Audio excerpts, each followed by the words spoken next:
توبوا إلى الله توبة نصوحا عسى ربكم يكفر عنكم من سیئاتکم. انا الآیه مقصد که خداوند میگه که بنده وقتی توبه میکنه توبه نصوح کنه. توبه نصوح یعنی توبه به بازگشت. ولی در روایت اومده است میگه از حضرت عمر سوال کردن که یا امیرالمومنین توبه نصوحی که خدا میگه این چی توبه است؟ حضرت گفت که ایتوب الرجل من الذنب ثم لا یرجع کما لا یرجع اللبن الى الزرع. توبه نصوحی است که بنده از گناهش طرز توبه کنه که دیگه بازگشتی به همون گناه نداشته باشه.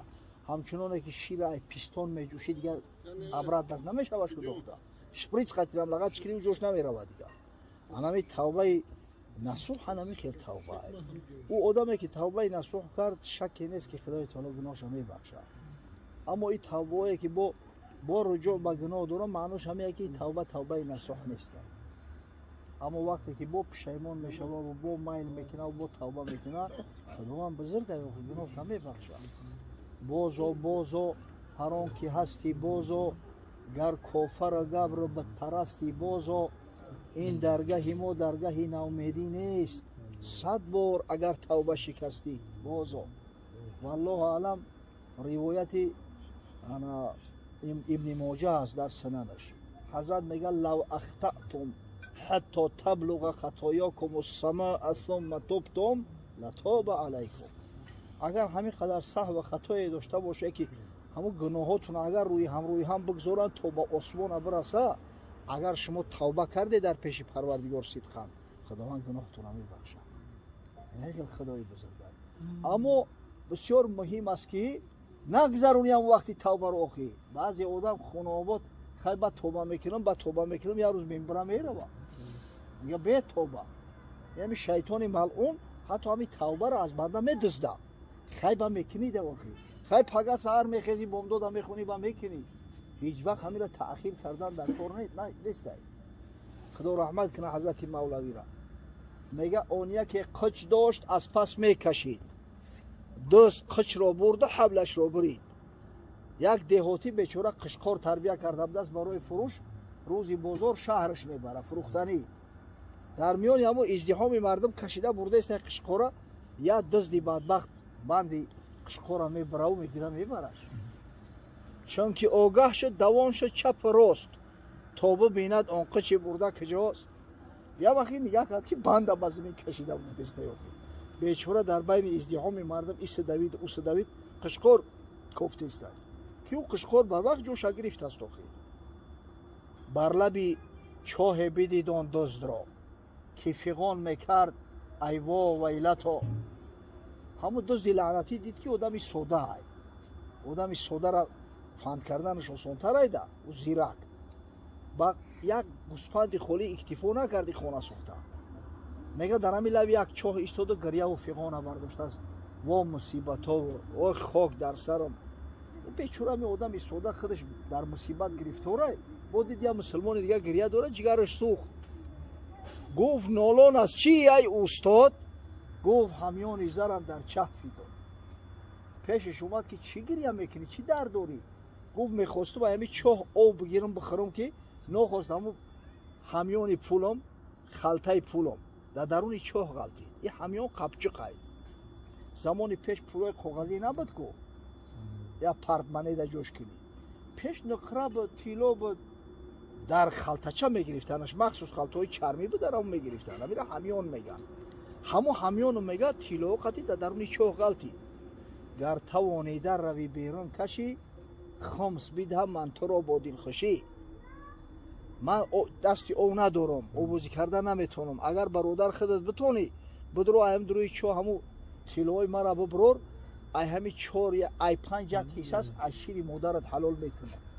500 دینار بیستانی بد است. در اونجا 100 دینار بود. این 500 دینار 20 دینار میشه. 20 تنگه تیلو 500 دینار بیستانی بد است. گفت او خود این بهای 10 قچ است. بیچاره سوده داد. او گویا قشقورا چی میکنم؟ اوی 20 دینار هم بتا در این 20 دینار 10 قشقور میخرم آخی.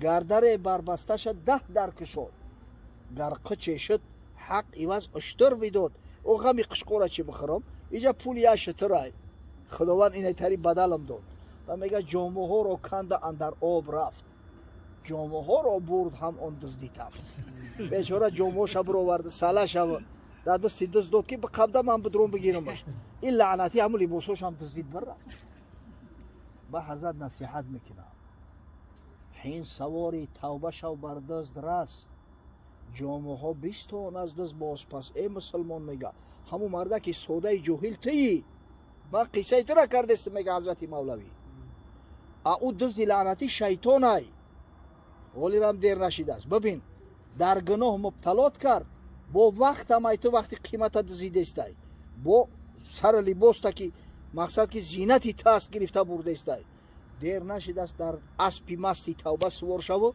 اسب قمچین که دایرو که لعنتی را جمعه تا بگی مرکب توبه عجایب مرکب است بر فلک توزد به یک لحظه زی پست این اسبی مست هم یک قمچین کن به آسمان میرسوند این را ببین خدای تعالی میگه که اگر هم گناه داشته باشه که به فلک برسه اگر صدقاً توبه کرده گناهتون میبخشه سبحان الله لیک مرکب رو نگه میدار از آن کوبی دزدید آن عبایت رو نهان نگی خونه آباد هشته در سرت بگی که همون اسب هم ندزده همی توبت هم ندزده دزدیدن توبه چی نام میشه خیبه میکنم کو خیبه دولی ای پیش ای بد میکنم همین بد میکنم غیر پروردگار کسی نمیدونه که در کدام ساعت آدم از دنیا میگذره چی بس آدمای هستن تا سالم و تندرست با وحوه خنده سر شماند سحر اومدن که مرده سلک خنک شده به یگون درد رنج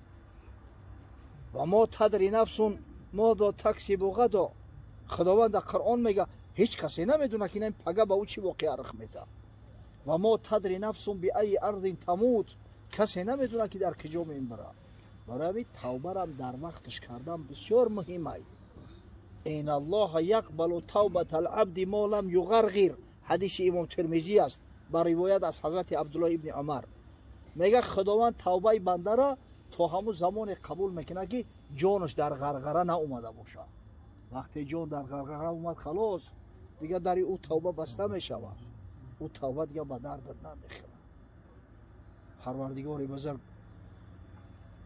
ناموس و غیرت همت بوده که وقتی کمبودی از ما صادر شد گناه کردیم و سوی خدا رجوع کنیم پیش درگاه پروردگار صدقاً توبه کنیم پروردگار بزرگ بنده هاش امت های حبیبش محمد صلی الله علیه و سلم از فتنه و دسیسه شیطان در پناه امن اسمتش محفوظ بیاره آمین یا رب العالمین